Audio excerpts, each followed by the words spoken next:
Gostaria de saudar os irmãos com a paz do Senhor. Amém, irmãos? Antes de iniciarmos a nossa palavra, vamos orar a Deus, pedindo que o seu Espírito continue no nosso meio. Senhor, nosso Deus e nosso Pai, na certeza, Senhor, que o teu Espírito continua em nosso meio, Senhor, queremos te pedir agora que Ele fale por nós, Senhor. Não permitas que eu fale, mas que Ele sim conduza a falar a tua mensagem, Senhor. Perdoe, Senhor, os nossos pecados, em nome de Jesus que oramos e te agradecemos. Amém, Senhor. Bom, irmãos, dando sequência em nosso estudo, né, eu diria, sobre o nosso herói da fé, Caleb. Hoje nós veremos a segunda parte do nosso estudo. Nós já vimos que Deus, na sua soberania, Ele pode agir silenciosamente em nossas vidas.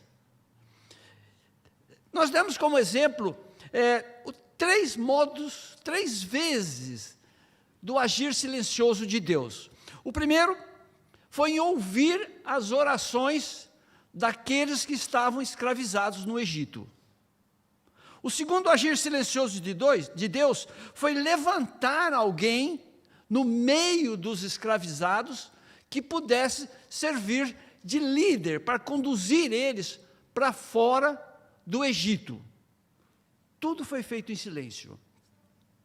E o terceiro agir de Deus, o terceiro agir silencioso de Deus, foi preparar, capacitar e enviar aquele líder já tratado por Deus para libertar, não, nós falamos em libertar. Quem libertou realmente o povo do Egito foi Deus, não foi Moisés. Moisés foi apenas aquele que conduziu o povo para a libertação. Foi Deus que libertou o povo do Egito, não foi Moisés. Moisés não foi o grande libertador, muitas vezes, erroneamente, quando nós falamos. Foi Deus o grande libertador. Essa primeira parte desse estudo já está disponível no nosso canal no YouTube, né? Para aqueles que nos ouvem. E se quiser assistir, ou se quiser rever, basta então entrar no canal da Link Church, né? Link Church, Herói da Fé, Caleb, primeira parte. E pronto, já vai abrir a mensagem ali, os irmãos vão poder rever toda a mensagem. Hoje nós veremos mais uma forma de agir de Deus, só que desta vez não será silenciosa. Essa vez será assim, diríamos, mais barulhenta, ou seja, todos verão. A primeira parte, então, foi um agir silencioso de Deus. Agora é um agir visível. Todos verão a ação de Deus. 400 anos de escravidão, irmãos, é muito tempo. É claro que todos aqueles escravizados que desceram para o Egito em busca de alimentos, eles se tornaram escravos, nós sabemos muito bem disso. E esses 400 anos fez com que eles esquecessem de todas as suas culturas. Não precisava 400 anos para uma pessoa esquecer a cultura dela. Basta poucos anos, poucas décadas, nós sabemos disso. Nós vemos as nossas crianças que vivem aqui, pouco tempo, eles não sabem nada do Brasil mais. Mas 400 anos fez com que eles esquecessem todas as suas culturas, assimilassem toda a cultura egípcia, inclusive os deuses egípcios. E eu incluo aqui, irmãos, os israelitas. Os israelitas que lá estavam escravizados no Egito, também esqueceram quem era Deus. Basta nós lembrarmos do bezerro de ouro que eles adoraram durante a peregrinação. O líder deles naquele momento era Arão, o sacerdote Arão, um hebreu de hebreu. Ele foi o líder que coniveu, permitiu que aquilo acontecesse. Então, todos os israelitas estavam totalmente contaminados e assimilados os deuses egípcios. Deus, na sua onisciência, sabia disto. Deus sabia disso. E mesmo assim, os libertou do Egito. Quando eu cheguei nesse ponto, pastor, do meu estudo, me veio à mente um corinho que nós dizíamos naquele tempo, que aquelas valorosas heroínas da fé que eu tinha lá na escola dominical, lá no Brasil, me ensinaram quando eu era criança. Que dizia mais ou menos assim: eu venho como estou, eu venho como estou, porque Jesus por mim morreu. Exatamente. Deus nos chama exatamente como nós estamos. Deus não quer pessoas exclusivamente, pessoas boas, limpas, retas. Não. Deus chama as pessoas exatamente como elas estão. Ninguém nasceu pronto para a salvação. Nós somos chamados por Deus exatamente como nós estamos. Repito, aqueles escravizados, sem exceção, só conheciam a cultura egípcia. Não tinha nada mais a ver com Deus. Deus tinha que tratá-los. Deus teria que retirar eles do Egito e depois tratá-los. E eu diria que esse tratamento de Deus não aconteceu durante a peregrinação. Ele começou ainda com eles no Egito. No Egito. Então, e aí eu tomei a liberdade e nominei esse nossa fala de hoje com o título de O Tratamento. O tratamento que Deus fez nos escravizados. Eu também já disse aqui nesse púlpito, em outra ocasião, que o Deus que nós adoramos é extremamente gentil. Extremamente gentil. Ele não chega chutando na porta e entrando nas casas ou nas pessoas. Não. O nosso Deus, na sua gentileza, Ele bate na porta dos nossos corações. E aí nós abrimos e Ele entra. Esse é o Deus que nós adoramos. Nada de violência, nada de brutalidade. E a pessoa abre a porta do coração. Não tem como abrir, porque o chamado de Deus, nós já dissemos na aula passada, é irresistível. Ou a pessoa abre por bem, ou ela abre por mal, como se diz lá no Brasil. Porque o chamado de Deus é irresistível. Não tem como a pessoa resistir a um chamado de Deus. E a Bíblia está repleta de exemplos dessa forma. O exemplo mais conhecido que nós temos é do apóstolo Paulo. O apóstolo Paulo saiu de Jerusalém, não para adorar a Deus, ele saiu de Jerusalém para caçar cristãos. Deus bateu na porta do coração dele, ele resistiu e Deus derrubou ele no chão e entrou nele. O Espírito Santo de Deus entrou no apóstolo Paulo. E assim Deus fez no Egito. Primeiro, gentilmente, ele bateu na porta do Egito.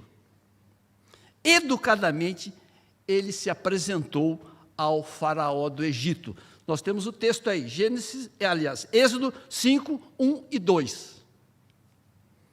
Nós vamos ver aí a gentileza de Deus. E diz assim o texto: e depois foram Moisés e Arão e disseram a Faraó: assim diz o Senhor, Deus de Israel, deixa ir o meu povo para que celebrem uma festa no deserto. Mas Faraó disse: quem é o Senhor cuja voz eu ouvirei para deixar ir Israel?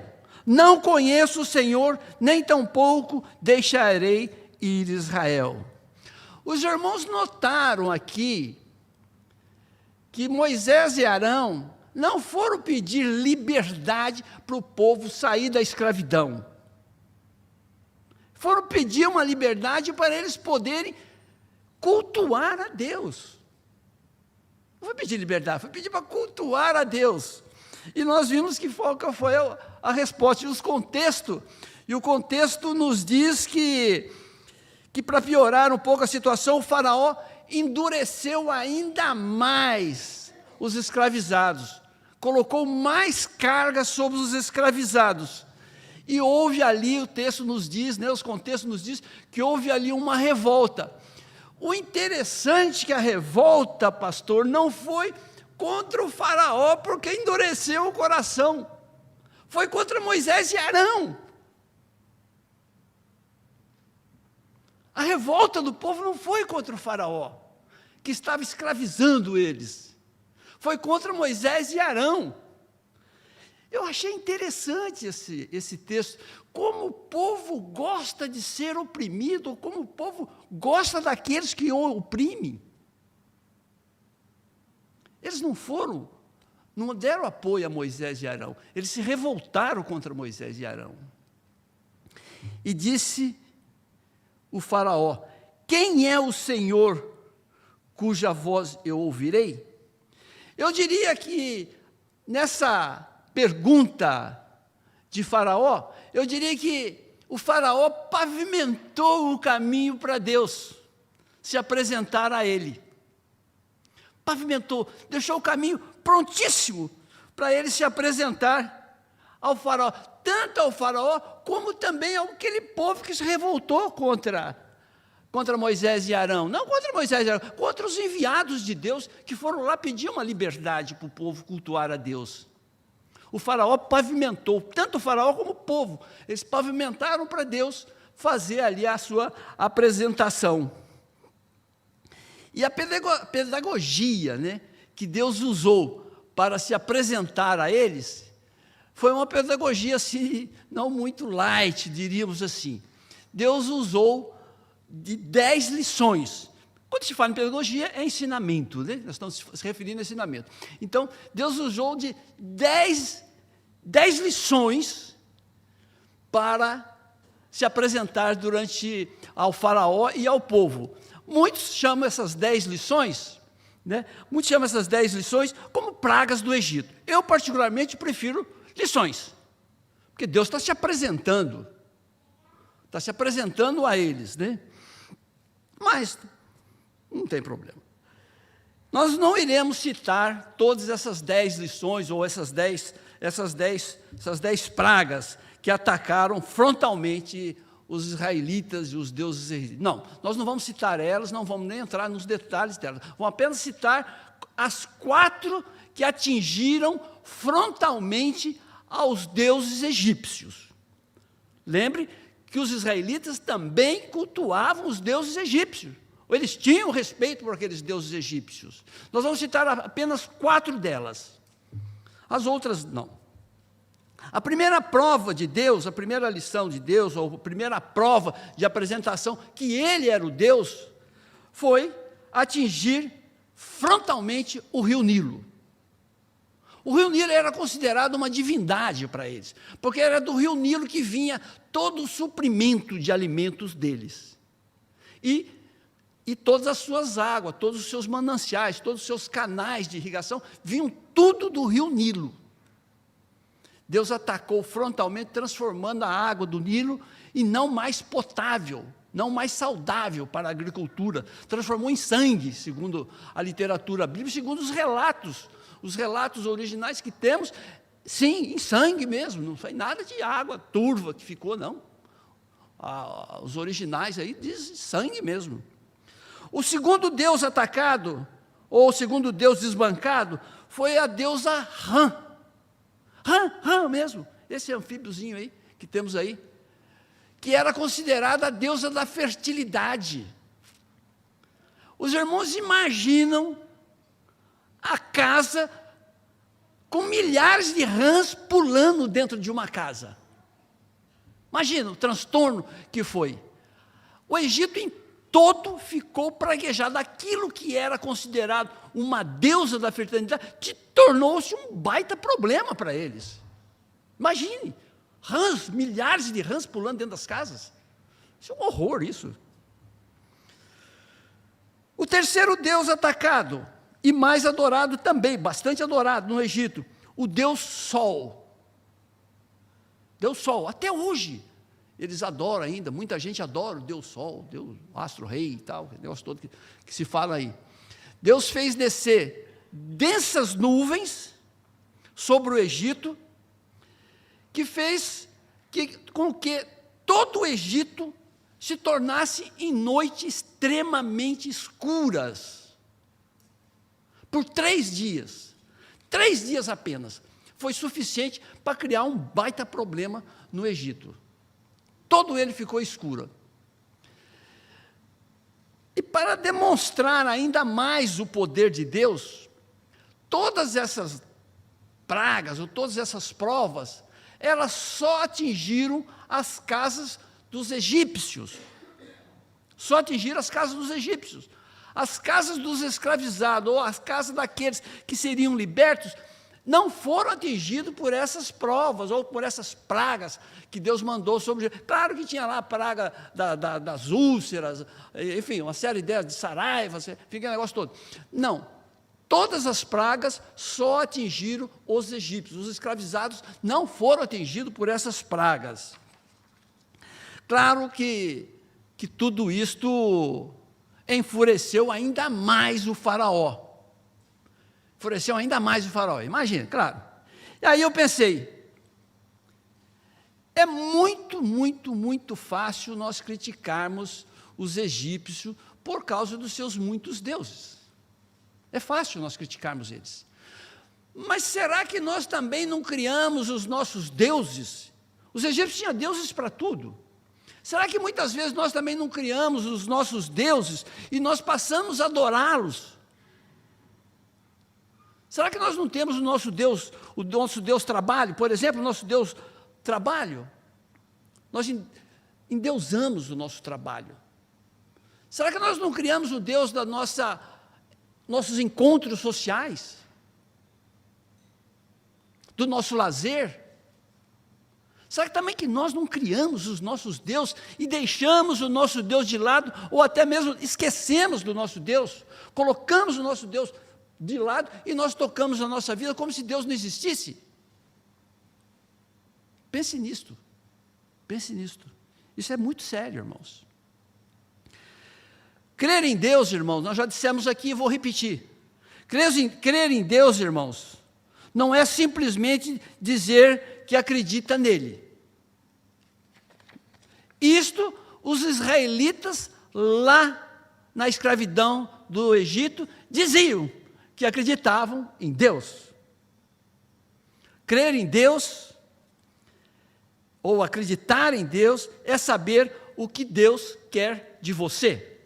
Não basta apenas nós falarmos, eu acredito em Deus, eu creio em Deus. Não.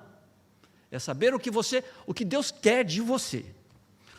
O nosso querido Caleb sabia muito bem disto. Por isto, ele entrou na terra prometida. Por isso ele entrou na terra prometida. E Faraó continuou, então, resistente em deixar o povo sair.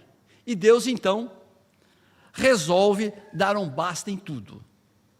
Aí, Deus ataca o quarto Deus adorado no Egito, que era o próprio Faraó. Ou seja, o filho primogênito do Faraó. Atingiu o pai. Atinge o filho, se atinge o pai. O Faraó era considerado uma divindade também no Egito. Deus, então, ataca aquela divindade, acertando em cheio o sucessor dele, o filho dele. A praga dos primogênitos. Eu acho que dispensa nós explicarmos o que foi a praga dos primogênitos, ou a prova dos primogênitos. Todos sabem. Eu creio que todos sabem do que se trata essa praga. Se você pensou, claro, na morte do primogênito, você está certo, é isso mesmo. Mas eu acho que você esqueceu de uma coisa. Você pode ser o primogênito na sua casa. Um pai, uma mãe, pode ser o primogênito na casa. E esse pai, essa mãe, pode ter um filho. Olha o tamanho do problema. Olha o tamanho do problema. Diz o contexto que houve um grande clamor, uma grande choradeira no Egito, porque muitas foram as mortes no Egito. Porque toda família tem um primogênito. Todos os primogênitos foram atingidos. Quando nós isolamos esse texto do contexto, nós diríamos que Deus é cruel, que atingiu gente inocente, que não tinha nada a ver com isso. Mas Deus não é cruel. Deus impôs algumas condições para que essa praga, essa prova, não atingisse todas as casas. Eu creio também que a maioria dos irmãos aqui sabe qual foi as condições para que essa praga, ou esse teste, essa prova, não entrasse em todas as casas. Aqui incluía também os escravizados. Essa foi a única prova que incluiu os escravizados. As 9 outras, não atingiram os escravizados. Essa foi a única, por isso que Deus deixou por último. Essa foi a única que poderia também atingir os escravizados. E eu creio que atingiu. A Bíblia não fala, mas eu creio que atingiu. Os irmãos se lembram qual foi as condições que Deus impôs para que essa praga não entrasse dentro das casas? Eu também acredito que a maioria dos irmãos sabe. Passar o sangue de um cordeiro no umbral da porta. Certo? Certo. Mas será que era só isso? Não. Não, irmãos, não era só isso. Tinha outras condições que Deus impôs para que o anjo da morte não entrasse nas casas. Tinha outras condições. Ou seja, tinham que cumprir outros protocolos, outras coisas que Deus impôs. Não era simplesmente passar o sangue do cordeiro no umbral da porta e a praga. Não, só isso não bastava. Tinha outras coisas. E todas essas outras coisas, todas essas outras exigências de Deus, estão relatadas aí em Êxodo 12. Nós não vamos ler, que os irmãos quiserem ler, leiam lá em casa, lá, Êxodo 12. Isto nos ensina, irmãos, que apenas crer em Deus, crer que Jesus se fez cordeiro imolado na cruz do Calvário, não basta. Apenas nós cremos que Jesus Cristo foi o cordeiro imolado na cruz do Calvário para nos salvar, não basta. Não basta. Nós temos que ter o sangue de Cristo, se alimentar deste cordeiro que se tornou imolado e cumprir outros rituais para que nós sejamos salvos. Apenas ter um crucifixo pendurado no peito ou ter uma Bíblia aberta dentro de casa não basta. O sangue desse cordeiro era para passar para o lado de fora da porta, no umbral da porta, para o lado de fora. O que Deus quer de nós, o mais importante, era o que estava dentro da casa. Era o sangue daquele cordeiro, era aquele cordeiro. Eles tinham que se alimentar daquele cordeiro e cumprir todo um ritual imposto por Deus. Eu repito, apenas ter o sangue de Cristo no umbral da porta não basta. Nós temos que se alimentar deste cordeiro imolado e ter o seu sangue no interior dos nossos corações, não nas portas, por lá de fora da porta do nosso coração. O que Deus quer de nós é exatamente isso. Tenham o sangue de Jesus Cristo no interior do seu coração, não por lado de fora. E alguém poderia perguntar, e o que é ter o sangue de Cristo no interior do coração? O que é ter o sangue de Cristo? Esta mesma pergunta, os irmãos da igreja de Corinto fizeram ao apóstolo Paulo. Fizeram ao apóstolo Paulo. E Paulo assim respondeu, 1 Coríntios 12, de 5 a 6, verso 5 e verso 6. 1 Coríntios 12, verso 5 e verso 6. Existem maneiras diferentes de servir a Cristo, mas o Senhor que servimos é o mesmo. Há diferentes habilidades para realizar o seu trabalho, mas é o mesmo Deus quem dá a cada um a habilidade para fazê-lo. E aí o apóstolo Paulo enumera alguns exemplos de como servir a Deus. Ele enumera uma série de exemplos de como nós devemos servir a Deus. E ele conclui dizendo, servir a Cristo sem amor ao próximo não tem valor para Deus. A Sandra falou aqui hoje na abertura, na devocional do dízimo, trabalhar com alegria, trabalhar com amor. Sem amor, nada disso interessa. Por mais que nós nos esforçamos, não resolve nada. É da boca para fora. É o sangue do cordeiro apenas na porta, para lá de fora. Servir a Cristo sem amor ao próximo não tem valor para Deus. E a minha responsabilidade, eu concluo essa parte dizendo que a minha e a nossa e a sua responsabilidade como pai diante dos meus filhos é obedecer e servir a Deus com atitudes. Eu vou repetir, que isso é sério, irmãos.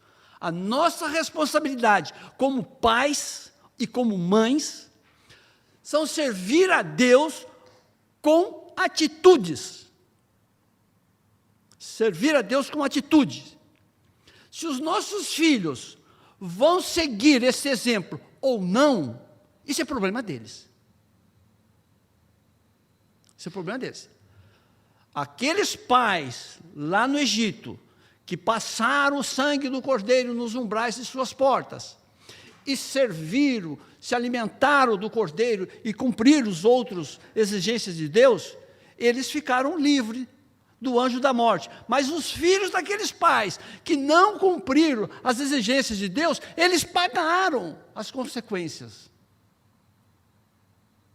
Então, repito, irmãos, isso é sério, é importante. A nossa responsabilidade como pais é servir a Deus com atitudes. Se os nossos filhos vão seguir o nosso exemplo, muito bem, se não, é problema deles. Não, nós não temos o que fazer com eles, porque não somos nós que... Faraó, extremamente abalado com a perda de seu único filho, deixa sair o povo. Êxodo 12, 37 e 38, ele nos aponta aí que saiu naquela ocasião do Egito 600 mil homens aptos para a guerra, ou seja, acima de 20 anos de idade. 600 mil homens aptos para a guerra. Considera-se, calcula por baixo, aproximadamente 2 milhões de pessoas, entre esses 600 mil, mais mulheres, mais crianças, mais idosos, mais ou menos 2 milhões de gente, era gente para danado. E o nosso querido Caleb estava nesse meio com a sua esposa, e provavelmente já com uma filha, provavelmente. Eu meio que questiono até se ele já tinha essa filha. Eu penso até que sim, tem hora que eu penso que não, eu vou nos textos, os textos não deixam muito claro, mas vamos dizer que ele já tinha 40 anos de idade quando ele saiu do Egito. E naquele tempo eles se casavam novos e tinham filhos logo na sequência. Não são como hoje, aqui, principalmente os ingleses que não querem ter filhos mais. Naquele tempo, não, eles queriam ter filhos. Filho era uma bênção. Então, às vezes eu penso, não, mas não vem ao caso isso. Como já vimos, Deus cuidadosamente já tinha preparado um líder, ou seja, tinha preparado um pastor de ovelhas para conduzir todo esse rebanho contaminado e misturado com vários deuses que eles adoravam. Cuidadosamente Deus já tinha preparado um pastor de ovelhas. Os irmãos se lembram na aula passada, quando nós falamos que Moisés, quando chegou lá na casa do seu sogro, lá do Jetro, Jetro transformou ele num pastor de ovelhas. Não foi por coincidência, amor. Não foi por coincidência. Foi porque Deus sabia que ele ia conduzir um rebanho naquela peregrinação no deserto. Tinha que ter um pastor cuidadoso ali para conduzir aquele povo no deserto. Novamente, eu fui provocado pelo Espírito Santo de Deus a pensar: quantos Moisés Deus já colocou na minha vida para conduzir a minha vida rumo à glória? Quantos Moisés Deus já colocou na minha vida? Eu não sei. Eu não sei se a dona Marina também sabe quantos Moisés Deus já colocou na trajetória da vida dela, que ensinou ela a caminhar rumo à glória. Nós não sabemos. Mas Deus sabe o nome de cada uma dessas pessoas. Deus sabe. Sim, irmãos. Todos esses pastores, todos esses professores, todos esses líderes que nos ensinam a caminhar rumo à glória, é providência divina, não é por acaso. Pergunto: você aceita ser liderado em sua caminhada rumo à glória? Ou você prefere uma caminhada solo?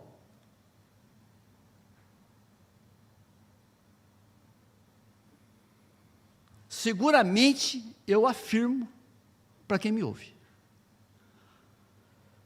Uma caminhada solo rumo à glória, os riscos são muitos, mas muito grandes de você se perder durante a caminhada. Caminhada solo não leva à terra prometida. Nós temos que ter uma caminhada juntos. Nós temos que ter um pastor de ovelhas para nos ensinar a caminhar, porque a nossa tendência é desgarrarmos. Primeiro, agir agora não silencioso de Deus. O primeiro agir não silencioso de Deus, então, foi tirar o povo do Egito. Então, aquilo ali, todo o povo percebeu, inclusive os não egípcios. Agora nós teremos o segundo agir não silencioso de Deus. E eu nominei esse segundo agir não silencioso de Deus como o aprendizado durante a caminhada. Aquele povo tinha que ser tratado, tinha que ser ensinado a ser um novo povo, a ter uma nova vida. Os escravizados, além de passarem o sangue do cordeiro, como nós já dissemos aqui, eles tinham sim que cumprir os protocolos, algumas regras que Deus colocou a eles. E entre essas regras, tinha que ser adorar a Deus. Tinha que ser tratados por Deus. Não era à toa, não era de qualquer jeito. Vocês saem e se viram agora. Não, Deus tinha que tratar esse povo. E quando debruçamos, irmãos, quando debrucei sobre esses textos da saída deles do Egito, que eu já venho estudando isso há muito tempo, o Espírito Santo de Deus me mostrou que cada situação que aquele povo passou foi uma lição para eles. Era Deus ensinando algo para eles. Deus mostrando algo para eles. Então, irmãos, eu diria também que a caminhada de Caleb, que durou mais ou menos de 2 anos, mais ou menos 2 anos, até chegar na terra prometida, ou até chegar em Cades Barneia, não foi apenas um passaporte, um carimbo no passaporte dele para ele entrar. Não, ele tinha também que passar por um aprendizado. Até o esquema era 2 anos, mais ou menos, de caminhada, ele chegava na terra prometida. Mas só isso não bastava, eles tinham que aprender algo. Irmão, nós vamos mudar um pouco agora a dinâmica da nossa fala. Nós vamos relembrar apenas 8 lições que Deus dera ao povo. Foram muitas, mas nós vamos citar apenas 8 para não se alongar muito. Eu gostaria que os irmãos respondessem no seu subconsciente apenas com um sim ou não. Apenas com um sim ou não as perguntas que eu vou fazer. Tá? E essas perguntas representam situações que eles passaram durante a caminhada. A primeira lição eu nominei como o guia. Caleb, durante toda a caminhada, ele vivenciou e sentiu o poder de Deus nas nuvens que os guiava enquanto eles caminhavam. Diz os textos que essa nuvem, enquanto eles não entraram na terra prometida, essa nuvem não os abandonou. 40 anos. Nuvem de dia e uma nuvem de noite. Caleb viu isto, vivenciou isso aí. A pergunta que eu faço para os irmãos é: você acredita que Deus enviou o seu Espírito Santo para te guiar e orientar 24 horas por dia em sua caminhada rumo à glória? Você acredita nisso? 24 horas.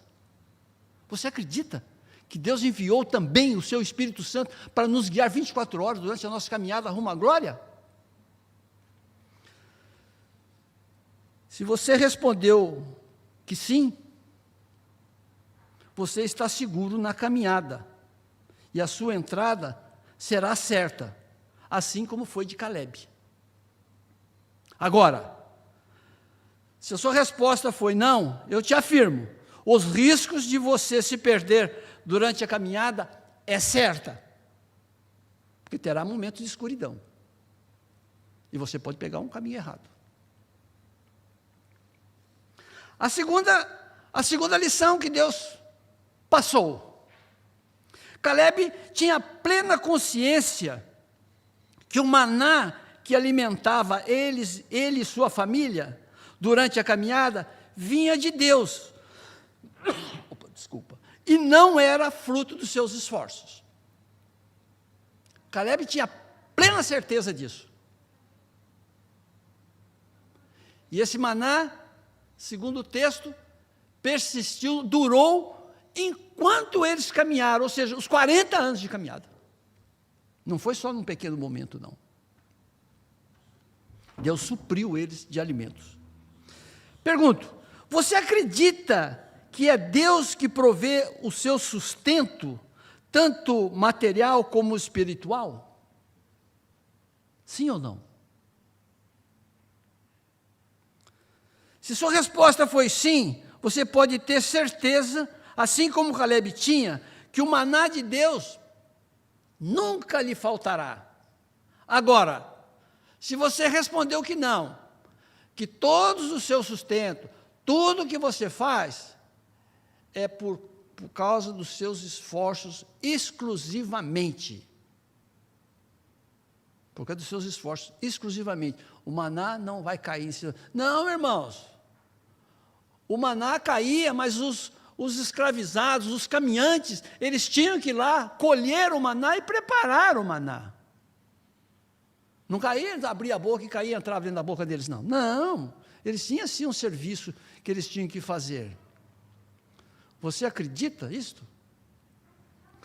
Se a sua resposta foi não, que é fruto do seu único e exclusivo esforço, saiba de uma coisa: esse teu esforço solitário vai te tirar um dia do caminho certo.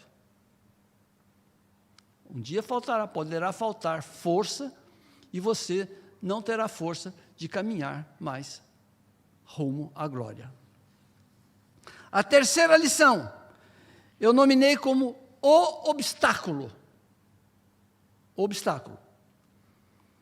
Calebe e sua família transpuseram o Mar Vermelho a pé seco. A pé seco. A pergunta é: você acredita que Deus tem poder para fazer você transpor barreiras intransponíveis a olhos humanos? Você acredita nisso? Calebe acreditava. Sim ou não?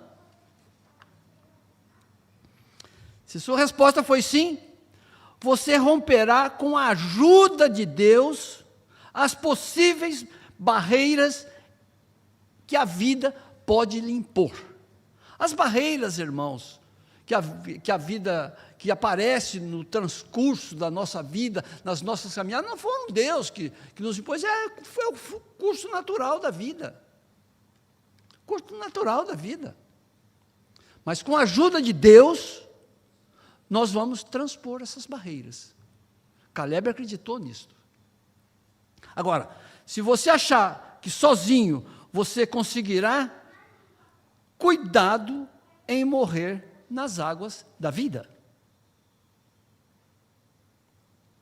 Cuidado em morrer nas águas da vida. Se você acha que sozinho você transpõe qualquer barreira. Cuidado. A quarta lição, eu nominei como o conflito. O conflito. A vida, além de impor barreiras intransponíveis, ela pode também nos expor a conflitos. Conflitos internos, conflitos disso, conflito daquilo. Sim, a vida pode nos impor esses conflitos. Calebe lutou bravamente em um conflito contra os amalequitas. Não sabemos quanto tempo durou esse conflito com os amalequitas. Mas o que sabemos, o que está na Bíblia, o que a Bíblia nos relata, nos ensina, é que enquanto Moisés mantinha os seus braços erguidos, os israelitas ou os escravizados levavam vantagem nos conflitos contra os amalequitas.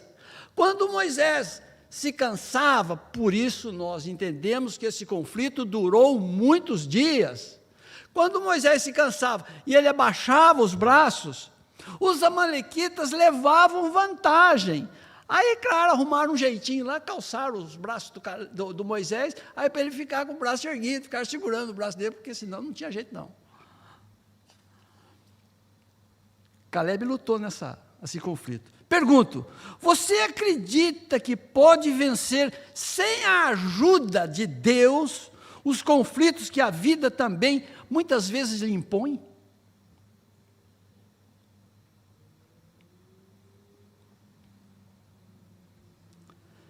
Eu te digo que você sozinho não vencerá os amalequitas da vida.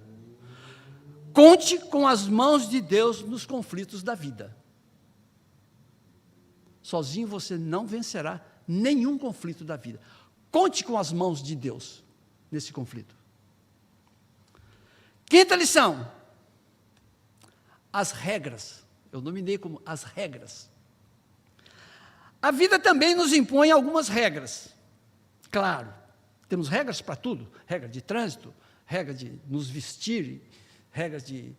Enfim, um punhado de regras que nós temos, as regras civis, as regras judiciais, enfim, todas as regras aí. A vida nos impõe regras que nós temos sim que respeitar. E, caso contrário, a punição é certa. Nós sabemos disso. Caleb aceitou as leis de Deus no Monte Sinai como refrigério para sua alma. Ele aceitou aquelas regras como refrigério para sua alma. Ele não correu, se escondeu na tenda, não. A Bíblia não fala nada disso, não. Pergunto, você acredita que a Bíblia é a única regra de fé e prática? Você acredita que a Bíblia é a única regra de fé e prática na caminhada rumo à glória? Sim ou não? Se você aceita a Bíblia, aqui a palavra de Deus, como a sua única regra de fé e prática, você pode ter certeza que a sua caminhada será segura e você entrará na terra prometida, assim como Caleb entrou. Agora, se você criou as suas próprias regras de fé e prática, ou regras que homens gananciosos criaram, pode ter certeza que você pegou um atalho na caminhada. A minha sugestão é: volte para a caminhada com as regras da Bíblia. Volte para Deus na caminhada segura, que é a palavra de Deus. Não siga regras de homens, ou as suas próprias regras. Não. Existe uma regra para nós entrarmos na terra prometida. Sexta lição, eu nominei como o servir. O servir.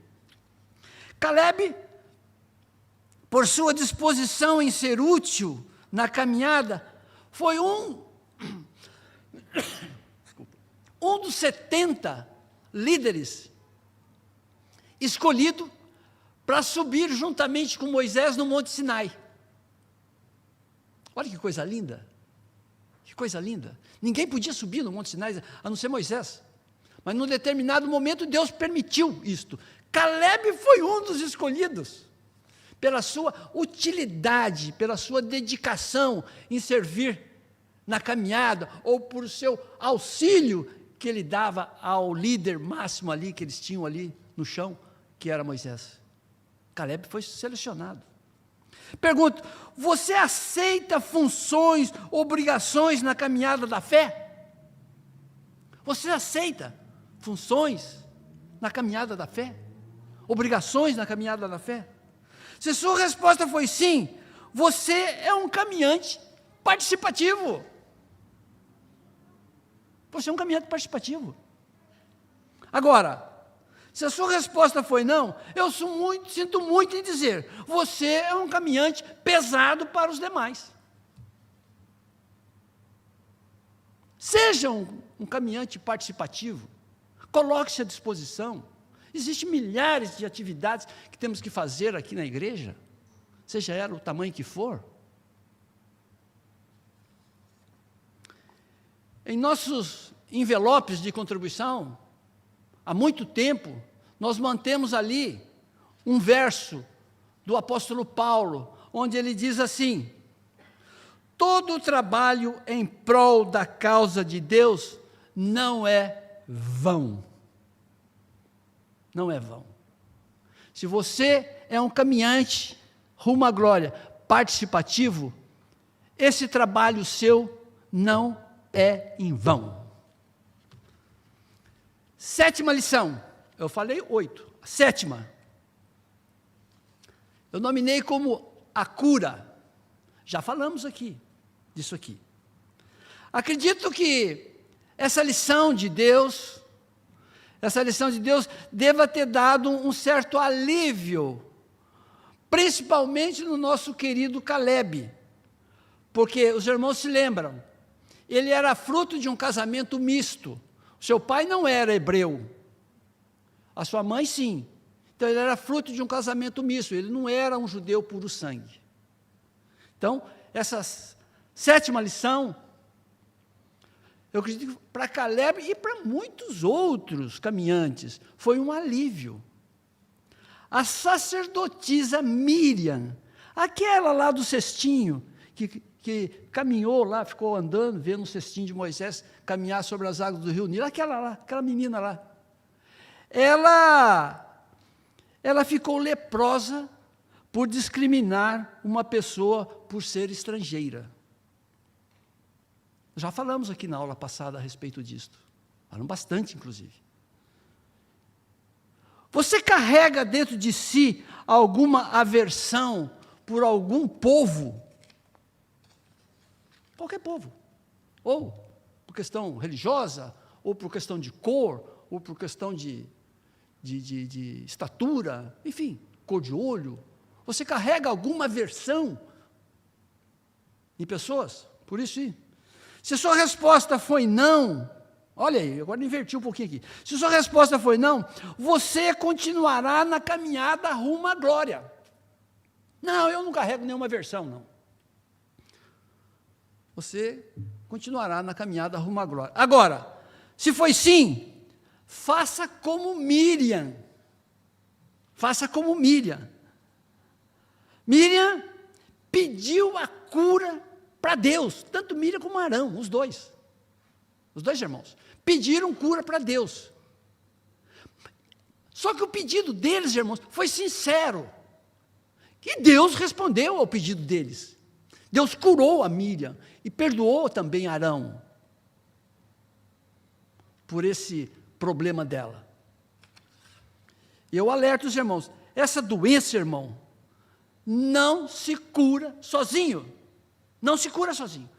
Sem a interferência de Deus, nós não apagamos. Nem a corte, nem a justiça dos homens consegue apagar essa maligna doença da mente das pessoas. Só Deus na causa. Só Deus na causa. Miriam agiu prudentemente, pediu auxílio a Deus, e Deus assim perdoou ela. E quando Deus perdoou, Ele perdoa, esqueceu desse problema deles. 8ª e última lição, e já partindo para o nosso encerramento de hoje. Eu nominei aqui como a desobediência. Existe uma frase que diz o seguinte: a desobediência nunca é solitária. Ela sempre vem acompanhado de consequências. É forte essa frase. A terra prometida, irmãos, estava a menos de 10 quilômetros de onde eles acamparam, ou seja, em Cades Barneia. 10 quilômetros. Eles não tinham mais nada pela frente, a não ser o Rio Jordão, para eles transpor o Rio Jordão. Que para quem atravessou o Mar Vermelho, transpor o Rio Jordão era um tapa. Considerando toda aquela população que estava ali, velhos, crianças, mulheres, talvez deficientes por meio, eles iam levar não mais do que 10 dias caminhando para entrar na terra prometida. No entanto, 40 anos, mais 38 anos praticamente, eles ficaram para entrar na terra prometida. E digo mais, de todos os adultos que chegaram em Cades Barneia, somente Caleb e Josué entraram na terra prometida. Claro, 40 anos depois. Complicado, né? A pergunta que muitos fazem são: por que todo esse tempo? Por que todo esse tempo? A segunda pergunta, eu nominei só 3 aqui para encurtar. Por que somente Caleb e Josué, dos adultos que saíram do Egito, entraram depois de 40 anos na tão sonhada terra prometida? Tanto Caleb como Josué, eles participaram dos outros períodos, caminhando pelo deserto, os mais 40 anos andando para aquele deserto, perdido ali, para aquele meio ali. Perdido não, Deus foi orientando eles. A terceira pergunta: Moisés, Arão, Miriam, Num, todos esses grandes líderes, famosos. Num era o pai de Josué. Arão e Miriam, irmão de Moisés. O que fizeram para não entrar na terra prometida? Aquele problema de Miriam e Arão lá para trás, ali um pouco para baixo, de Cades Barneia, entre Cades Barneia e o Monte Sinai, aquele problema já tinha sido liberto daquilo ali, Deus já tinha perdoado eles. E Deus, quando perdoa, perdoa, não fica mais cobrando a pessoa. Não, aquele já tinha passado. O que será que esses caras fizeram, o que Moisés, Arão, Miriam fizeram para não entrar na terra prometida? Morreram tudo no meio do caminho. A resposta, diríamos que a resposta simplista está no próprio texto aqui, no próprio título que eu dei nessa lição. Desobediência. Respondeu de uma forma simples. Desobediência. Mas se eu perguntasse para alguém, é desobediência, mas desobedeceu o quê? O que Moisés desobedeceu? Ah, o negócio da rocha lá, bateu. Aqui da rocha nada, rapaz. Que um único pecado será que Moisés cometeu? Deus já vai castigar a pessoa? Então eu estou enrolado. A rocha foi depois de Cades Barneia. Deus já tinha punido eles. Foi depois de Cades Barneia, a rocha. O que será que esse cara fez? Moisés, o grande líder tratado por Deus, onde ele desobedeceu a Deus? Esquece esse negócio da rocha. O negócio da rocha eu tenho até uma explicação do negócio da rocha. Repito a frase: a desobediência nunca é solitária, ela vem acompanhada de consequências. E eu encerro aqui, irmãos. E essas perguntas nós vamos responder juntamente com os irmãos no nosso próximo encontro. Se os irmãos quiserem saber mais, claro, vão aos textos bíblicos. Vão aos textos bíblicos. Tem aí vários livros aí na Bíblia, aí, Deuteronômio, principalmente, é um resumo de tudo isto. E os irmãos vão aprender aonde foi que eles erraram. Amém, irmãos? Senhor nosso Deus e nosso Pai, nós te agradecemos, ó Pai, por essa porção da Tua Palavra que nós meditamos, ó Pai. São lições que nos conduz à nossa tão esperada terra prometida, Senhor. Nós te agradecemos, ó Pai, por essas lições que o Senhor nos deixou, Senhor. Muito obrigado por esse privilégio. Em nome de Jesus. Amém, Senhor.